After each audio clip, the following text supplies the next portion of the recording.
Tuhan ngalah denganmu dan menyelamatkanmu, serta memberkatimu, bukanlah takaran bahwa Dia sudah berkenan kepadamu. Dia hanya berbelas kasihan.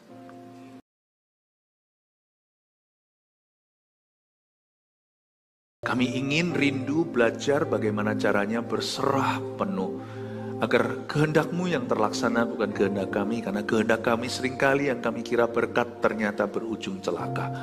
Hanya Tuhan yang tahu apa yang kami perlukan.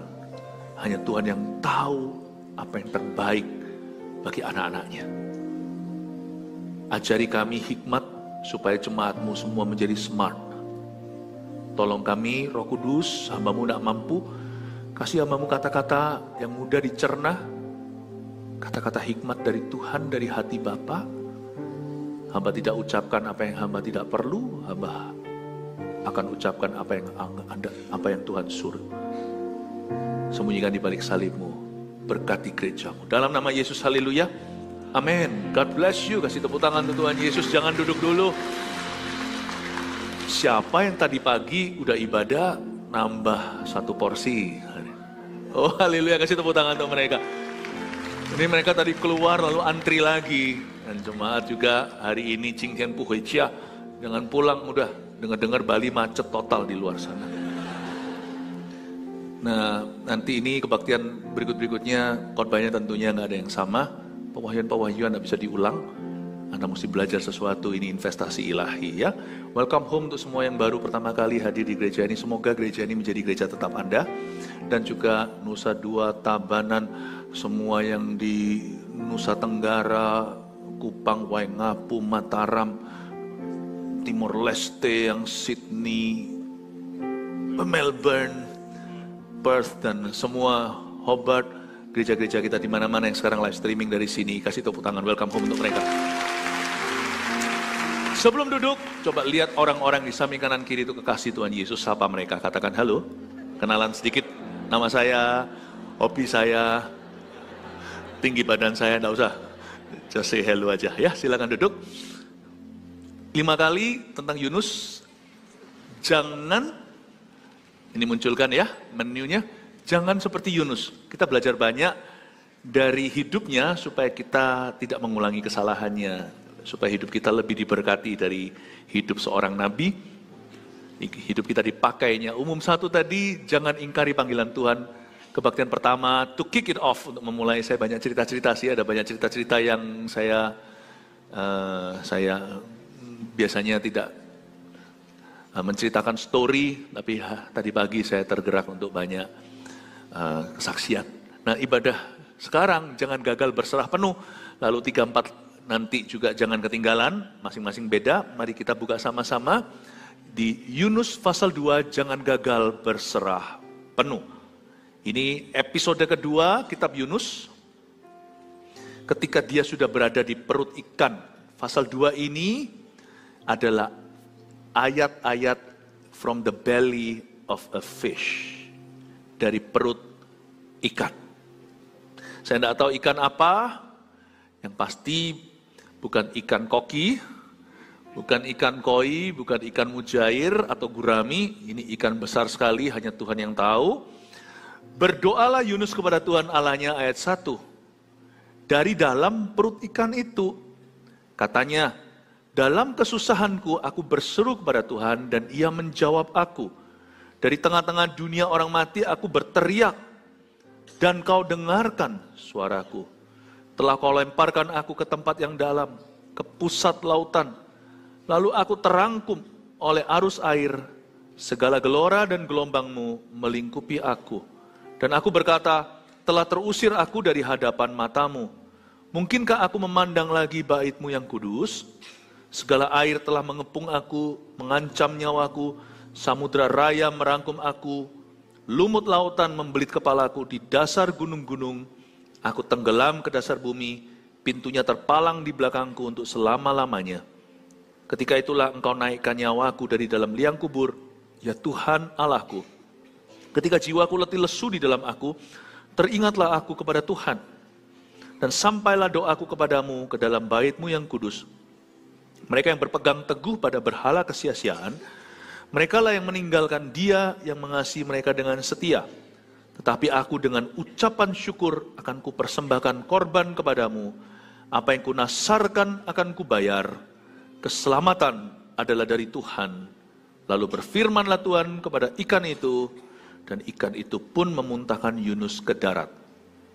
Ini cerita saya akan kasih terang benderang yang mungkin belum pernah Anda pikirkan. Tapi jangan lupa benang merah silver lining khotbah ini berjudul Jangan Gagal Berserah Penuh. Kalau kita mau berserah sama Tuhan itu alangkah baiknya dari awal. Jangan ketika kita sudah terjepit, kepepet, atau sesuatu yang buruk terjadi. Kita bisa kenal Tuhan sewaktu kita jaya. Orang juga bisa kenal Tuhan ketika dia bangkrut. Jangan tunggu bangkrut, baru kita itu mengakui kedaulatannya. Tapi kalau kita sudah bangkrut, jangan putus pengharapan lalu bunuh dirimu. Sebab di dalam Kristus selalu ada harapan hari esok yang penuh dengan pengharapan. Jangan kita sia-siakan kesehatan. Waktu kita sehat, belajar kenal Tuhan. Datang ke gereja jangan ngomel-ngomel, parkirannya penuh. Ibadah juga jangan tawar-menawar, kok pagi banget sih. Atau mungkin waktu kita lagi sehat, kita punya banyak keinginan, kita nggak pernah menyisihkan waktu utama untuk pelayanan. Doa pun jarang seperlunya. Jangan tunggu nanti sakit, baru kita berserah penuh. Tuhan bisa loh cambuk seseorang dan izinkan sakit penyakit datang. Agar supaya hatinya berbalik kepada Tuhan. Tuhan itu gak pernah jahat, Tuhan gak pernah kasih penyakit, Tuhan gak pernah mencobai siapapun. Tapi Tuhan bisa izinkan sesuatu terjadi untuk membuat hati orang itu berbalik. Karena nyawa atau roh orang itu lebih berharga daripada harta miliknya. Bahkan lebih berharga roh seseorang daripada tubuh jasmaninya. Kadang-kadang Tuhan izinkan juga tubuh kita dibinasakan supaya kita itu bertobat. Ada orang yang susah banget gitu, tapi waktu dia jatuh dia cari Tuhan, ya puji Tuhan. Tapi jangan tunggu itu terjadi baru mencari wajahnya. Tapi kalau kita sakit, carilah Tuhan. Tabib di atas segala tabib. Berserah penuh tidak sama dengan tidak berbuat apa-apa. Berserah penuh bukanlah tidak berbuat sesuatu. Berserah penuh itu mengenali apa yang menjadi kehendak Allah dan mengutamakannya. Mengutamakan itu di atas kehendak pribadinya, kemauan dan keinginan. Seperti Yesus di Getsemani dia berdoa, Bapa, bukan kehendakku jadi. Kalau aku sih kalau boleh cawan ini berlalu. Yesus bukan takut paku. Yesus tidak mau berada di posisi kita, yaitu harus berpisah dengan Bapa akibat dosa. Yesus tidak pernah berdosa. Tapi di kayu salib itu Yesus seolah menjadi dosa bagi kita. Dia nggak berbuat dosa, tapi dia he became sin. Dia seolah menjadi dosa bagi kita sehingga Bapa harus mengalihkan wajahnya. Sehingga Yesus berseru, Eloi, Eloi, lama sabachthani. Allahku, Allahku, mengapa engkau meninggalkan aku? Yesus tidak takut paku atau palu.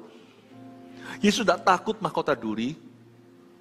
Yesus tidak mau berada di posisi di mana Allah murka, Bapa murka kepadanya. Tapi Yesus tahu bahwa dia ada di dunia, diutus oleh Bapa untuk menebus dosa kita. Karena begitu besar kasih Allah, Ia mengaruniakan anak yang tunggal, supaya barang siapa percaya kepadanya tidak binasa, melainkan beroleh hidup yang kekal. Yesus tahu untuk jam inilah dia datang ke bumi. Maka Yesus berkata, tapi bukan kehendakku yang jadi, tapi kehendakmu Bapa. Apakah Yesus tidak berbuat apa-apa? Apakah Yesus tidak berbuat sesuatu? Jangan salah, Yesus melakukan semua menggenapi nubuatan di setiap langkahnya. Pada waktu dia disalibkan, digantung di atas sana, everything he said and did, apapun yang dia lakukan dan katakan, semua adalah menggenapi profesi atau nubuatan firman. Yesus naik ke sana, pekerjaan keras itu. Dia menderita karena dosa kita. Berserah penuh itu bukan tidak berbuat sesuatu. Justru berbuat sesuatu. Tapi berbuat apa yang Tuhan suruh. Melakukan apa yang Tuhan kehendaki. Melaksanakan misi Tuhan di atas misi pribadi. Please jangan salah mengerti. Kalau saya kasih judul begini, jangan gagal berserah penuh. Bukan berarti kita setiap hari cuma aku berserah lalu tidak berbuat apa-apa. Setiap jam melulu doa tidak bekerja. No. Tapi orang Kristen anak Tuhan harus menangkap isi hatinya dulu. Supaya apapun yang kita lakukan, semua di dalam terang firman. Whatever we do or we don't do, apapun yang kita lakukan atau tidak lakukan, itu takarannya adalah apa yang menjadi kehendak Tuhan. Mari kita baca ayat per ayat, saya kasih terang. Berdoalah Yunus kepada Tuhan Allahnya dari dalam perut ikan itu. Nah, inilah kekurangannya. Ini kan pasal 2. Pasal 1, datanglah firman Tuhan kepada Yunus bin Amitai. Pasal pertama, waktu firman datang, Yunus tolak mentah-mentah. Nanti waktu dia sudah ada di perut ikan, dia yang koar-koar sama Tuhan. Help, help, SOS, 911. Manusia itu kalau sudah terhimpit, kalau sudah kejepit, kalau sudah desperado, udah putus asa, dia nggak objektif cari Tuhannya. Karena dia ada kepentingan, dia ada keperluan, dia ada kebutuhan. Makanya saya katakan tadi, jangan tunggu kita butuh baru cari Tuhan. Sebab kalau kita menunggu sampai kita butuh, nanti pasti missing something. Pasti kita nggak bisa menangkap isi hatinya penuh. Karena apa? Karena kita lebih mementingkan kebutuhan kita. Kita lebih merasakan apa yang kita butuhkan. Kita nggak bisa nangkap firman Tuhan. Dan kita tidak bisa menangkap isi hatinya sepenuhnya. Sehingga jalannya nanti akan terseok-seok. Jalannya itu nggak pernah bisa ngejos. Nggak bisa lancar. Setiap langkah itu mesti kecentok sesuatu dengan Tuhannya. Orang begitu itu adalah orang yang need oriented. Orang yang orientasinya keperluan, kepentingan, kebutuhan, dan doa-doanya sendiri, permohonan doanya. Orang kayak gitu nggak pernah bisa melihat garis besarnya, nggak bisa melihat jalan lurus, nggak bisa melihat master plan-nya Tuhan. Ya, saya coba bangun dulu pelan-pelan supaya Anda bisa ngerti. Saya nggak kasih Anda firman-firman yang ringan. Saya kasih Anda firman-firman untuk Anda renungkan. Sedangkan orang kalau bisa lihat master plan-nya Tuhan, orang kalau bisa melihat jalan jauhnya Tuhan, enak gitu loh. Dia nggak bergumul di setiap kilometer ngeluh lagi. Tiap kilo perlu dibujuk lagi, tiap kilo itu perlu dilayani, tiap kilo perlu konseling, tiap kilo perlu curhat, tiap kilo perlu kelepasan, tiap kilo perlu kesembuhan batin. Itu ada bahasa Ibraninya, versi Indonesia rempong gitu. Loh, dari waktu ke waktu kita perlu ganti oli, tapi kalau mobilmu tuh terus masuk bengkel langganan setiap minggu, tolong pikirkan ulang. Something is wrong, sesuatu yang salah dan very terribly wrong, sesuatu yang sangat-sangat salah pada mesinnya. Jangan dimanjakan tuh mobilnya tiap minggu terus bengkel lagi. Oli kok ganti setiap minggu tuh gimana? Bocor kali. Jangan cuma dikasih oli, cari kebocorannya. Banyak orang kekristenannya begitu, kerohaniannya. Tiap kilo selalu bergumul yang tidak perlu. Karena dia nggak bisa nangkep isi hati Tuhan, gagal berserah penuh. Dia nggak bisa lihat jalan Tuhan, nggak bisa kenal Tuhannya. Duh, dari waktu ke waktu kita semua perlu ganti oli, saya pun iya. Pernah sekali pada waktu zaman pandemi nih, sibuk sekali, saya sibuk banget waktu pandemi. 1 minggu bisa khotbah 18 kali yang beda. Bukan hanya saat teduh bersama online gereja kita, saya seminar konferensi Taiwan sana sini itu bisa hari ini sebentar saya ada di sini di Surabaya waktu itu.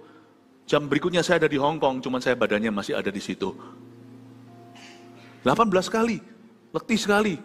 Suatu hari setelah saat teduh bersama, ini yang tidak kelihatan karena ini di balik layar. Setelah bye-bye, saya dilawat Tuhan itu sampai semua yang di sana kru semuanya juga nggak bisa apa-apa. Saya dilawat Tuhan, nangis dilawat Tuhan. Itu saat teduh bersama tidak kelihatan. Selesai, bye-bye. Pembicaranya yang dilawat Tuhan. Saya juga perlu ganti oli. Kita semua manusia. Tapi nggak setiap minggu gitu. Nggak setiap langkah. Kalau setiap minggu, setiap langkah, something wrong with you. Inilah Yunus. Dia berdoa kepada Tuhan Allahnya dari dalam perut ikan. Harusnya dia sudah berdoa dulu kepada Tuhan, gak lari naik kapal ke arah yang salah. Harusnya kalau mau doa itu dari awal. Doa saat dia menerima firman Tuhan. Ketika datanglah firman Tuhan itu langsung diresponi. Tapi Yunus berdoa dari dalam perut ikan. Tapi gak apa-apa sih. Better late than never. Lebih baik telat daripada tidak pernah datang. Yunus dari dalam perut ikan, dia cari Tuhan. Still a good move, tetap langkah yang betul. Kita lihat ayat 2, katanya, dalam kesusahanku, aku berseru kepada Tuhan. Dan ia menjawab aku. Dari tengah-tengah dunia orang mati, aku berteriak. Dan kau dengarkan suaraku. Jadi di ayat 2 dia berseru. Yunus di perut ikan berapa hari? Siapa yang tahu? Yang tahu dapat kado hari ini, dapat hadiah. Siapa yang bilang 1 hari di perut ikan, angkat tangan. Siapa yang bilang 2 hari? Siapa bilang 3 hari di perut ikan, angkat tangan. Wah, semua dapat hadiah yang 3 ini. Anda pulang bisa membawa mobil orang sebelahnya. Kalau dia izinkan, kalau enggak ya sudah, pupuslah hadiahmu.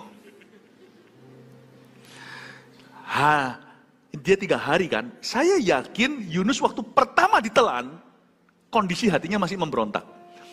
Bukankah dia itu lari dari hadapan Tuhan? Mungkin malam pertama nginep di hotel perut ikan namanya. Gak ada lampu loh ya. Gak ada ranjang. Greasy semua, oily. Perut ikan kan penuh minyaknya. Dan gak enak kan orang kalau tidur basah-basah. Pernahkah kalau baju Anda basah langsung tidur? Itu gak nyaman. Lalu setelah itu gelap gulita. Gak kedengaran apa-apa. Cuma dengar dengungan-dengungan.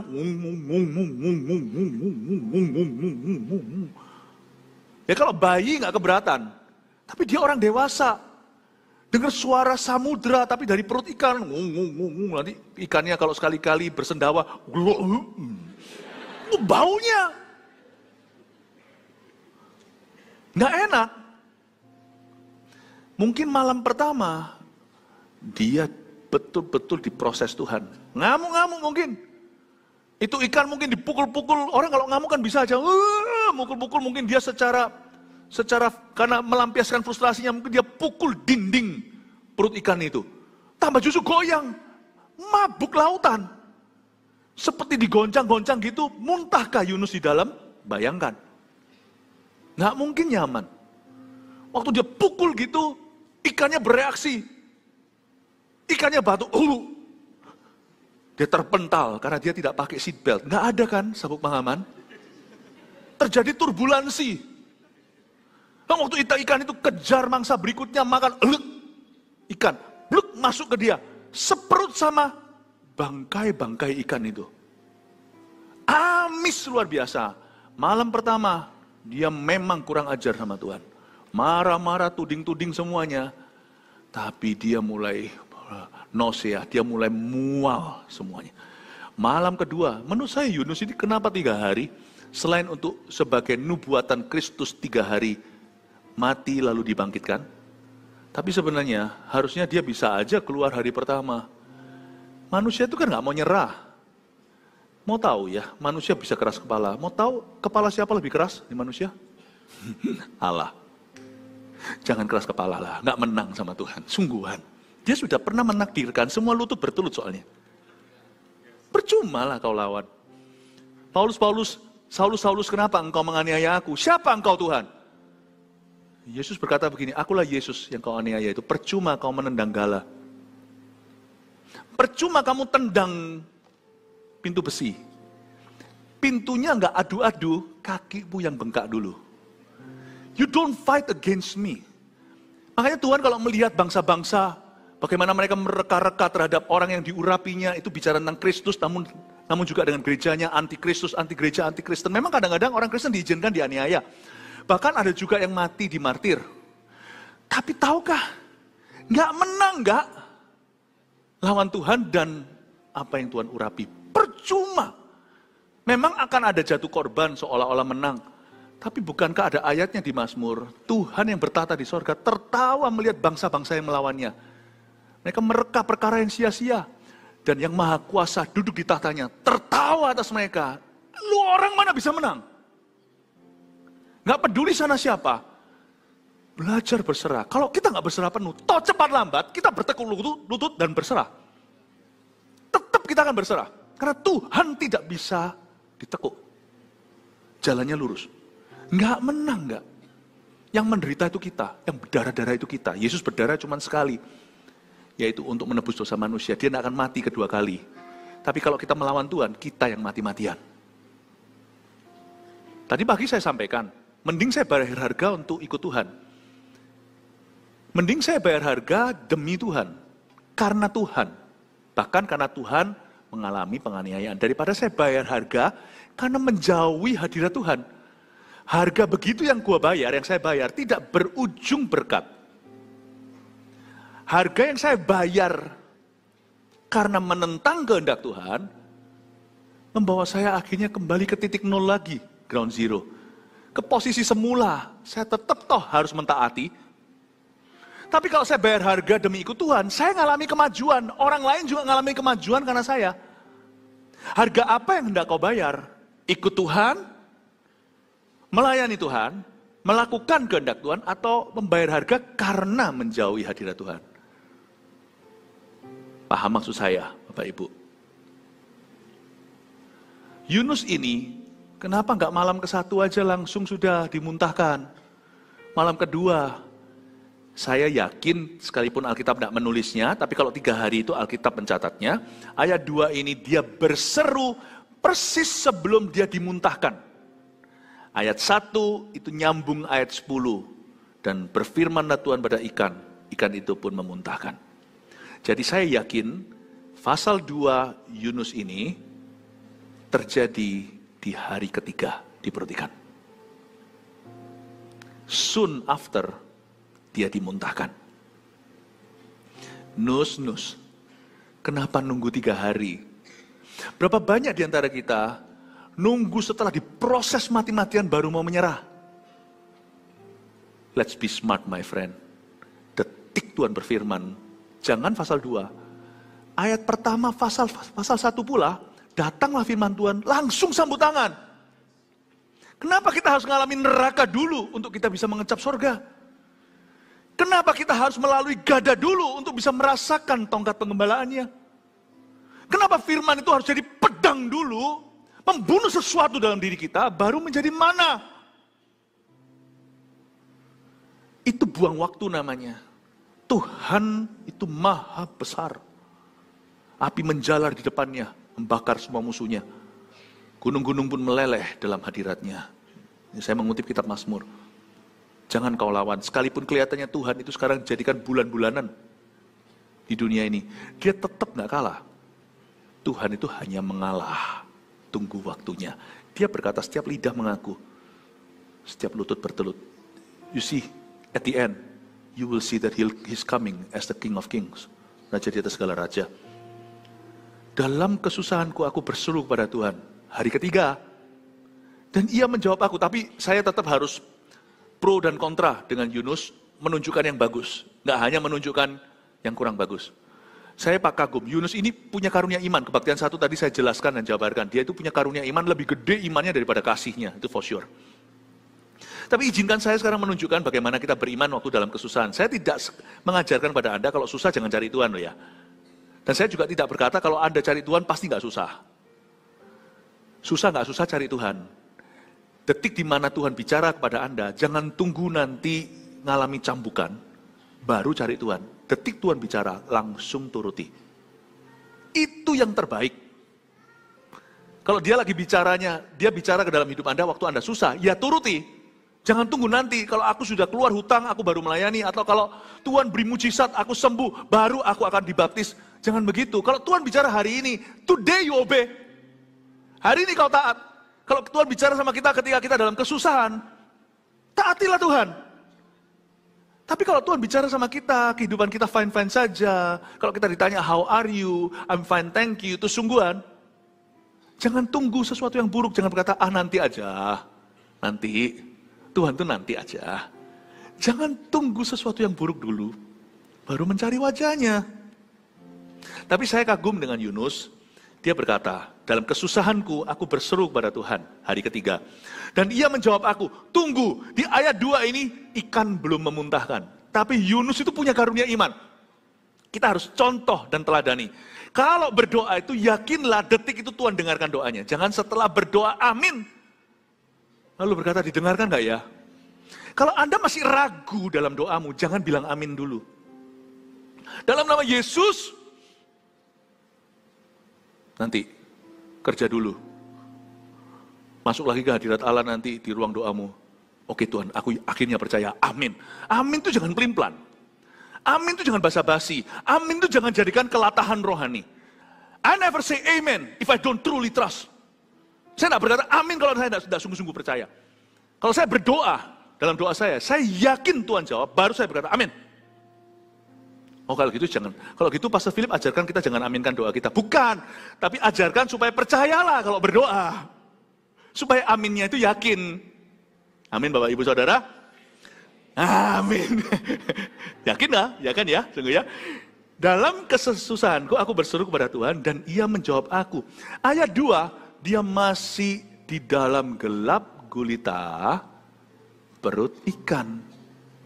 Tapi dia sudah berkata dan ia menjawab aku. Yunus tidak berkata dan ia akan. Dan ia menjawab aku itu ia sedang. As this prayer is being lifted up, waktu doa ini kupanjatkan, bersamaan itu belum kuaminkan, Tuhan sudah mulai menjawabnya. Hebat loh Yunus ini, tetap saya harus angkat topi. Karena saya tidak pakai topi ya. Saya kagumi. Ini Yunus imannya luar biasa. Kalau satu hal kau dan aku bisa contoh dari Nabi Yunus, his faith. He's a giant of faith. Imannya. Dan di tengah-tengah dunia orang mati aku berteriak. Sungguhan itu. Gak enak teriak di perut ikan. Tuhan! Itu balik lagi. Hon, hon, hon, hon. Malah justru Tuhan, Tuhan, hantu. Karena kalau Anda punya sound system kurang bagus, atau bukan akustiknya soundnya bagus ya. Hello, hey, lo, hello, hey. Tuhan jadi hantu. Makanya dia berkata, aku ini berteriak di perut ini, di tengah dunia orang mati. Kita tahu akhir cerita ini, hari ketiga, hari terakhirnya di perut ikan. Yunus tidak tahu kapan ini berakhir, dan dia tahu dia pasti akan mati. Dia nggak main-main loh, ini bukan soal cerita, ini soal nyawa bagi dia yang mengalaminya. Di tengah-tengah dunia orang mati aku berteriak. Dan kau dengarkan suaraku, padahal suaranya mental kembali ke dia. Tuhan, sakit sendiri. Tapi dia berkata, somehow I believe you hear me. Amazing. Nus. Coba semua bilang nus. Kenapa enggak pakai iman kayak gini di pasal 1? Ngerti ya? Kenapa waktu datanglah firman Tuhan kepada Yunus bin Amitai, demikian bangunlah, pergilah ke Niniwe, dan sebagainya. Harusnya dia berkata, Tuhan dengarkan doalah untuk Niniwe. Kalau Anda tidak mumpuni, nggak nyanggupi, merasa kurang di area mana untuk tugas ini, doa syafaat, Tuhan lengkapi saya. Serahkan kekhawatiranmu, daripada kreatif, pikirkan yang aneh-aneh. Kekhawatiran itu kreatif sekali loh.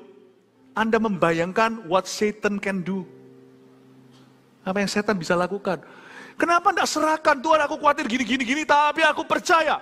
Engkau pasti mendengarkan doaku, kekhawatiranku tidak akan berarti, tidak akan terjadi, ketakutanku pasti akan dibatalkan.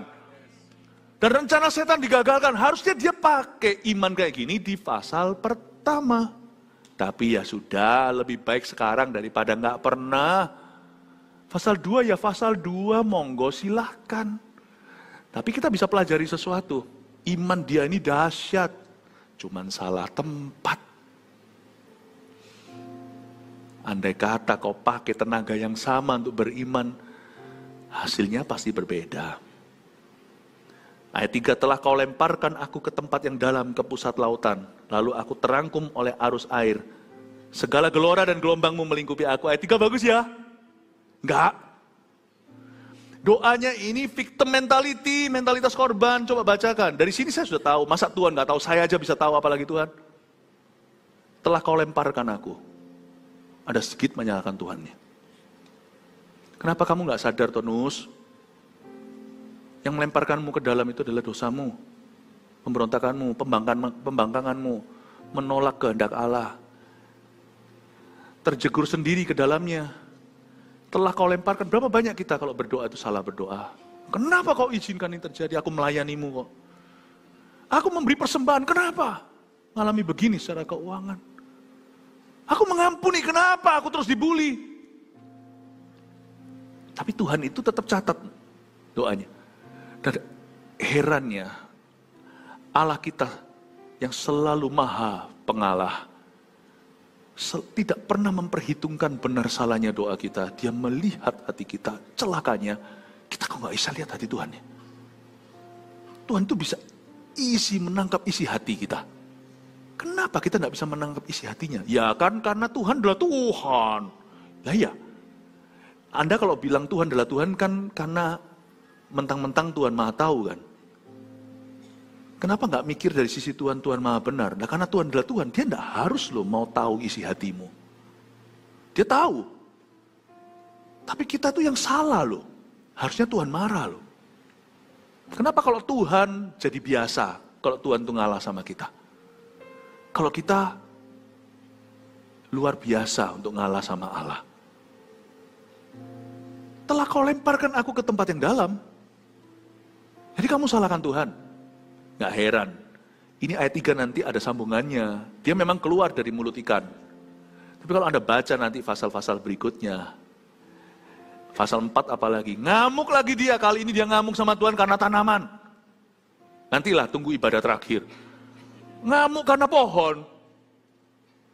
Ini memang nabi ini luar biasa. Ini nabi ada nama Chinese-nya dia. Yang bisa ngomong bahasa Mandarin mungkin bisa nikmati apa yang saya mau sharingkan. Bukan bocah, bukan. Ini nabi luar biasa, dia berguna. Nabi ini Senya Pu. Nah, ya. Kok Pu? Bukan, Senya Tai. Tai Guofen. Nah, yang ketawa itu yang ngerti. Bahasa timurnya, keterlaluan. Tai Guofen. Dia kalau punya bahasa Chinese, dia itu Mr. Tai Shensen. Tai Guofen. Keterlaluan dia. Bisa ngamuk sama Tuhan gara tanaman. Itu tanaman punya aku, kenapa kau cabut? Ngamuk. Tuhan itu tidak pernah marah. Telah kau lemparkan aku ke tempat yang dalam. Masih ada amarahnya. Ketara bahwa Yunus sekalipun keluar dari mulut ikan, belum berserah penuh. Tapi kalau dia sampai hari keempat, mungkin meninggal dia. Tuhan ngalah denganmu dan menyelamatkanmu, serta memberkatimu, bukanlah takaran bahwa dia sudah berkenan kepadamu. Dia hanya berbelas kasihan. Just because God rescued you, Tuhan menolongmu, tidak berarti sana sudah mengerti kehendaknya. Hanya karena Tuhan mengabulkan doamu, bukan berarti Anda sudah belajar berserah penuh. Itu semata-mata Tuhan ngalah, bahkan ngalah sama doa yang salah. Orang bilang kasih itu buta, mungkin dari sisi Tuhan, kayaknya Tuhan tuh, kita nggak boleh berkata Tuhan itu buta, Tuhan itu melihat, maha pelihat. Dia itu terang, tidak ada bayangan. But honestly, jujur ya, mikir ini. What do you see in me ya? Emangnya Tuhan tuh lihat apa pada diriku sehingga kau memilihku ya? Bahkan engkau mau mati bagiku di kayu salib itu. What do you see in us? Kau lihat apa di dalam sekelompok orang berdosa, bejat jahanam seperti Anda dan saya? Gak ngerti aku. Love is blind kan? Kasih itu buta. Bukan Tuhan buta. Kayaknya Tuhan menutup sebelah mata waktu menyelamatkan kita. Yunus. Di titik di mana kau mengalami mujizat pun kau belum tahu. Bahkan orang bisa gembar-gembor berkata, aku mengalami mujizat, jangan sombong. terbesar itu bukan mujizat. Yang terbesar adalah hati yang taat. Berserah penuh. Humility outweighs any miracle. Kerendahan hati itu di takaran neraca jauh lebih valuable, lebih berharga daripada mujizat. Karena mujizat, you don't do anything about it. Anda tidak melakukan apa-apa untuk mendatangkannya. Humility, kerendahan hati, adalah pilihan hatimu sendiri. Just because karena Tuhan itu beranugerah, bukan berarti selesai tugas kita. Berapa banyak orang mengalami mujizat, 9 orang kusta dari 10 itu tak pernah kembali, merasa sudah dapat goal jiwaku. Mujizat telah aku capai. Nggak muncul, nggak nongol lagi, nggak kelihatan melayani, tak terbeban buat gereja. Tidak ada niat hati untuk bisa jadi berkat buat sesama, untuk menolong seseorang seperti dirinya. Nggak ada. Banyak orang sudah menerima mujizat, ya sudah mari, udah selesai. You think miracles are the greatest? Mujizat terbesar? You salah. Nabi ini segera mengalami mujizat, belum sampai lewat 2 pasal, udah ngamuk-ngamuk lagi sama Tuhan. Taekwovan. Keterlaluan. Ya, tapi saya kasih pro kontranya selalu. Bagusnya apa? Jangan marah sama Yunus. Yunus ini luar biasa. Sebenarnya Yunus itu nggak jauh-jauh dari kita. Kita 11-12. Dia 12, kita 11. Kita yang lebih jelek dari Yunus sebenarnya loh, terus terang. Cuman kita nggak diceritain gitu aja. Kalau diceritain bisa lebih parah nih. Ya Yunus, ya Yunita. Tapi kelebihan Yunus adalah dia hafal firman tanpa membaca. Yunus ini kejadiannya, timelinenya sudah lewat tuh Abraham, Musa, sudah ada hukum Taurat. Bahkan sudah lewat zaman raja-raja, bukan lewat, dia sedang mengalami. Yunus ini di zaman setelah Raja Daud tentunya. Jadi Yunus ini sudah pernah baca Mazmur. Dia adalah orang yang soleh, yang takut akan Allah. Cuman hatinya belum berserah gitu aja. Dia itu masih sama Tuhan itu, ada api Roh Kudus tapi ada api asing. Dia itu masih roh dan campur kedagingan. Berapa banyak di antara kita itu bulat aja di situ, area itu, money gitu aja terus, uang terus. Gaji di situ terus. Fasilitas gitu kalau di tempat kerja. Pelayanan juga sama, jika full timer atau kalau yang volunteer. Pengakuan, pujian manusia, tempat di gereja. Aduh gitu aja, greget gitu kadang-kadang. Ada di antara kita tuh yang begitu aja sama Tuhan itu kayak, nggak tahu lah, setiap orang itu punya kumat-kumatannya lah ya. Masih roh tapi juga daging, terus gitu. Dan Tuhan itu nggak mau kawin campur. Roh Kudus, jangan dicampur dengan kedagingan. Hai Nadab Abihu, hai anak-anak daripada imam besar Harun yang mencampur api asing dan mereka mati hangus. Jangan kau campurkan. Yang murni sama Tuhan. Yang murni. Yunus ini campur baur, tetapi paling tidak saya tunjukkan, dia itu hafal firman. Dia berkata gini di ayat 3b, segala gelora dan gelombangmu melingkupi aku. Itu tahu dari mana? Itu dari Mazmur 42, seperti rusa itu loh, merindukan air. Tahu kan yang seperti rusa? Ya. Waktu kita nyanyi lagu itu sampai, kaulah sungai, lagunya gimana? Kehidupanmu, Yesus, ku sembah kau dengan segenap hatiku. Lalu pemimpin pujian ingin sekali supaya break the crowd, laki yang cowok giliran nyanyi, yang cewek giliran nyanyi. Lalu dia berkata, sekarang yang wanita seperti rusa. Yang ngerti ya, nggak langsung nyanyi. Apa? Kami seperti rusa? Ya udah nggak usah. Ini cuma bercanda. Nggak ngerti ya sudah ya. Oke, itu lagu seperti rusa dari Mazmur 42. Segala gelora dan gelombangmu melingkupi aku, itu dia mengutip firman. Waktu mati lampu, karena di perut ikan tidak ada lilin. Dia bisa sebut sebab gelora dan gelombangmu melingkupi aku. Waktu dia dengar dengungan suara sendiri, ngung atau dari perut ikan. Mestinya hatinya kena panic attack. Tapi karena dia ingat firman. Keuntungan orang yang bisa hafal firman adalah saat dia nggak bisa mikir, firman itu berdengung. Itu bagusnya di sini. Makanya itu kalau kita suruh ikut MSJ 1, suruh belajar firman, My Spiritual Journey 1, dituntun pelan-pelan, diajari saat teduh secara pribadi, yang mau. Karena ada waktu-waktu di hidup kita nggak bisa mikir. Dan suara doa kita mendengung sendiri ke kita, Dan perut ikan itu yang ada di sekeliling kita. Waktu kita tidak bisa mikir, Yunus mengutip firman yang dia hafalkan. Sebab gelora dan gelombangmu melingkupi aku. Dia berkata, ini semua, aku tidak harus panik. Karena Tuhan pegang kendali. Ini tetap gelora dan gelombangmu. Sekalipun kau marah sama aku, tak sampai titik murka, engkau masih memberiku kesempatan kedua. Allah menjawab doaku. Luar biasa. When you can quote the scriptures in difficult times. Waktu Anda bisa mengutip firman di masa-masa sulit dalam hidupmu, masa-masa hampa, biasanya orang akan terhindar dari kesalahan-kesalahan besar. Gak mungkin kan, maka Yunus membaca kitab Taurat. Sebelum ditelan ikan, dia bawa Alkitab.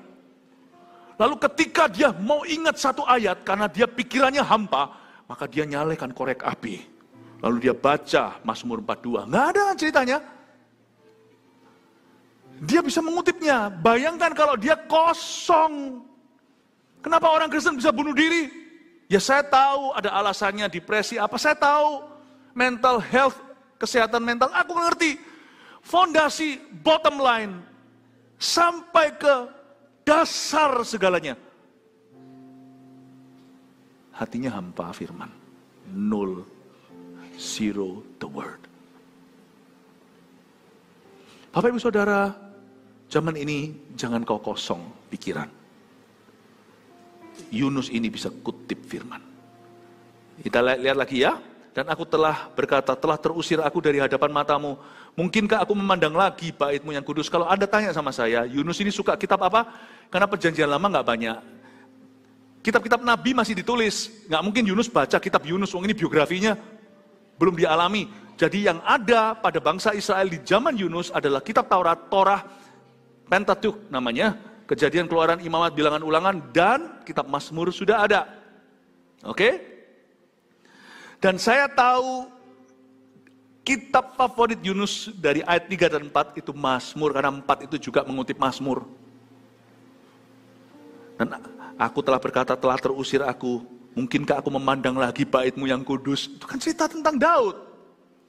Itu ada ayatnya, itu kutipan semua. Jadi dia waktu mati lampu, gak ada Alkitab di tangan, waktu dia kalap, panik, setengah mati, dan dia tahu bahaya nyawa, firman itu menolongnya. Firman-Mu, pelita bagi kakiku, terang bagi jalanku. Firman-Mu, pelita bagi kakiku, terang bagi jalanku. Waktu ku bimbang dan hilang jalanku, tetaplah Kau di sisiku. Dan saat ku ragu, asal Kau di depanku, besertaku selamanya. Sama-samanya katakan, firman-Mu, pelita bagi kakiku, terang bagi jalanku. Terang bagi jalanku, terang bagi jalan. Itu dia. Dengar khotbah itu gak pernah sia-sia. Dengan khotbah tidak pernah sia-sia. Karena kita tahu firman itu juga spoken words. Firman yang diutarakan, jabarkan, diajarkan, diterangi. Amin Bapak Ibu Saudara. Lihat lagi ya, ayat 5. Segala air telah mengepung aku, mengancam nyawaku.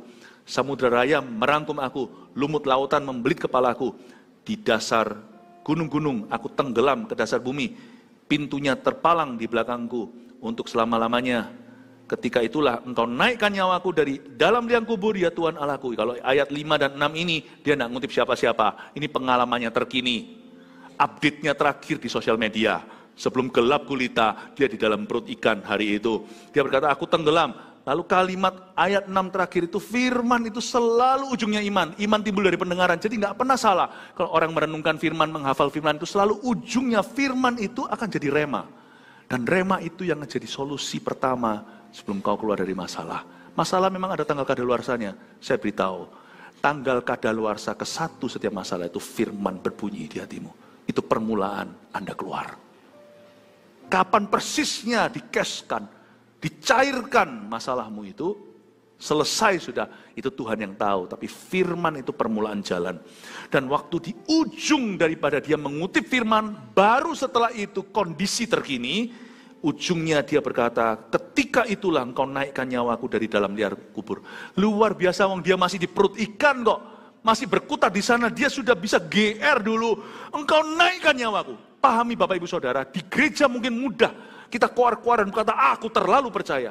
Waktu kanker kena ke tubuhmu, then your faith is truly tested. Whether you're a man of faith or not akan kelihatan. Waktu Anda di depan bahaya. Misalnya Anda sedang ditodong. Tadi pagi cerita, todong pistol, Juni 1998. Then you know, Anda percaya nama Yesus atau enggak itu akan kelihatan di sana. Waktu kita menghadapi masalah besar keuangan kita, enggak harus selalu bunyinya nyawa. Atau yang sensasi, atau yang luar biasa. Anda menghadapi masalah sehari-hari, di situ Anda diuji keyakinanmu akan Tuhan. Dan Yunus berada di dalam perut ikan, panic attack kanan kirinya, dia nggak lihat siapa-siapa. Dan kalau Anda di dalam penjara gelap, waktu pertama masuk penjara belum sadar. Beberapa orang yang di dalam penjara yang saya kunjungi bersaksi, setelah dia 3 hari di sana, dia baru sadar, aku udah akan keluar dari sini sampai 5 tahun lagi.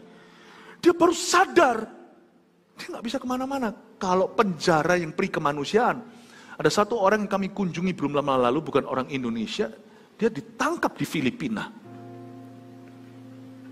Dan dimasukkan ke penjara, itu dia cuma berdiri segini, berdiri dan di tengah-tengah puluhan orang, di tempat yang cuma berapa kali berapa, dan orang-orang buang air juga di sana. Dia baru menyadari, aku di sini entah kapan, proses peradilan tak menentu. Baru seperti itu panik sudah. What must I do? I'll die here. Aku akan mati di sini. Jikalau tidak terbunuh, Bapak Ibu, waktu itu terjadi, thank God, ketika dia mulai kehilangan pikiran sehatnya. Dia mulai kehilangan sanity atau kewarasannya. Masih yang tersisa ketika semua pikiran warasnya meninggalkan dia, ternyata ada satu yang tidak bisa dicuri. Sungguhan ini. Pikiran waras bisa tercuri. Satu ini kalau ada di hati dan pikiranmu, tidak bisa tercuri. Bahkan ketika kewarasan pergi. Gelora dan gelombangmu melingkupi aku. Itu ayat yang sudah pernah ditabur. Tetap di situ. Dan kalau Anda masih pegangan sama itu oksigenmu. Dan itu akan membawamu kepada rencana Allah yang berikutnya. Biasanya rencananya itu ajaib. Makanya itu ujungnya, dia berkata, ketika itulah engkau naikkan nyawaku. Kok bisa GR gitu? Dia masih di perut ikan, dia berkata, engkau akan keluarkan aku dari tempat jahanam ini. Ketika jiwaku letih lesu di dalam aku, teringatlah aku kepada Tuhan. Dan sampailah doaku kepadamu ke dalam bait-Mu yang kudus. Nggak ada yang ajaib kan? Buka Alkitab pagi-pagi atau malam-malam sebelum tidur kalau Anda pulang kerja, baru saat teduh. Baca ayat-ayat yang bunyinya nggak luar biasa, Anda sudah pernah tahu? Anda catat-catat, Anda renungkan, hafal sungguhan juga enggak, masuk di hati. Anda kira pengalaman yang begitu alami, biasa, ordinary, itu ternyata nanti akan menyelamatkanmu secara extraordinarily, secara luar biasa, supernaturally, secara supranatural, when your life needs it the most, waktu hidupmu paling membutuhkannya, di masa-masa krisis hidupmu, itu saat-saat biasa itu yang menolongmu. Tabung terus. Ketika tidak ada lampu, bahkan lampu minyak pun tiada, ketika minyak dan peritanya padam semua, Anda akan kaget, ada secercah terang, bukan dari situasi hidupmu, tidak ada titik terang, belum ada, tapi ada secercah terang, dari firman yang pernah ditabur di dalam hatimu. Itu masih ada kerlap-kerlip lampunya yang berbinar-binar, seperti binatang apa itu, yang keluar lampunya? Kunang-kunang. Sebab apa yang kau kenang-kenang itu nanti akan jadi kunang-kunang pada waktu. Wah. Ayat 8. Mereka yang berpegang teguh pada berhala kesia-siaan. Mereka yang meninggalkan dia yang mengasihi mereka dengan setia. Tapi aku dengan ucapan syukur akan kupersembahkan korban kepadamu. Lalu dia berjanji. Dia tepati janji sih di pasal 3. Tapi pasal 4 dia kumat lagi. Karena memang dia nggak pernah bisa lihat jalan penuh. Karena orang ini selalu kesleo, terplecok di setiap langkahnya. Nah ini yang kita pelajari dari Yunus yang tidak bagus. Tapi dia memang, saya tetap harus memberi dia kredit. Karena Yunus tetap membayarkan yang dia nasarkan. Karena ayat 9 berkata, aku dengan ucapan syukur akan kupersembahkan korban kepadamu, apa yang kunasarkan akan kubayar. Dengan kata lain, dia tetap akan pergi ke Niniwe. Keselamatan adalah dari Tuhan. Detik dia berkata, salvation is of God. Keselamatan adalah dari Tuhan. Ketika dia tidak menaruh percaya pada dirinya atau pada orang lain, dia berkata, keselamatan dari engkau. Itu langsung Tuhan berfirman. Ini adalah keywordnya, passwordnya.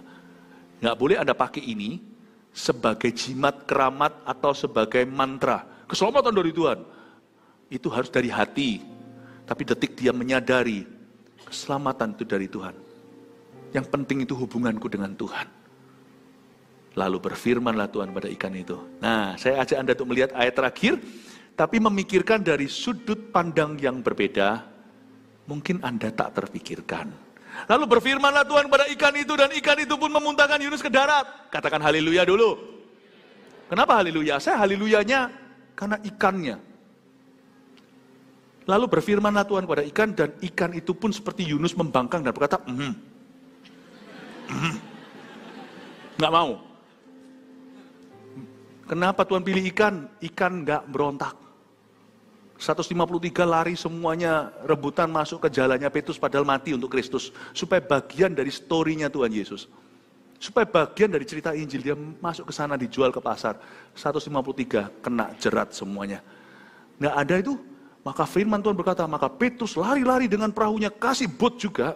Supaya bisa kejar ikan terakhir, supaya mereka tidak janggal 151. Ikan itu nurut. Detik dia tahu ada kesempatan untuk memuliakan Allah, masuk ke jala. Ikan itu tidak punya pikiran. Insting, hewan instingtif. Ikan itu Tuhan berfirman, langsung muntah. Yunus Tuhan berfirman, dilawan. Kadang-kadang mestinya ya Tuhan bangkitkan penginjil dari ikan. Bayangin kalau ada ikan tiba-tiba ngomong gitu kayak keledai Biliam, bertobat satu negara. Kita ngomong sampai berbusa-busa. Bertobat gak seberapa. Bayangin kalau ada ikan tiba-tiba flipper berdiri mengatakan, Jesus is Lord. Asik tuh. Tobat itu semua. Paling gak di pantai itu, apalagi kalau viral. Orang gila ini AI kali, bukan. Ini bukan AI, AI ku di rumah. Lalu berfirmanlah Tuhan kepada ikan itu. Bayangin kalau ikannya nggak mau, maka ceritanya beda. Maka ikan itu pun akhirnya Tuhan telan. Berakhir sashimi di Jepang. Enggak. At some point someone or something must obey him. Di titik mana selalu harus ada seseorang atau sesuatu yang mentaatinya. Kalau kita nggak mau taat, yang rugi kita. Saya nggak punya kesempatan ya untuk ceritakan. Ini kan Yunus perginya ke Niniwe, dia nggak mau, dia pergi ke lain arah. Arah berlawanan itu, dia naik kapal dari Yope. Yope itu Java, bahasa hari ini Jaffa, bukan Java, Java itu Pulau Jawa. Jaffa itulah Tel Aviv di Israel yang lagi perang hari ini.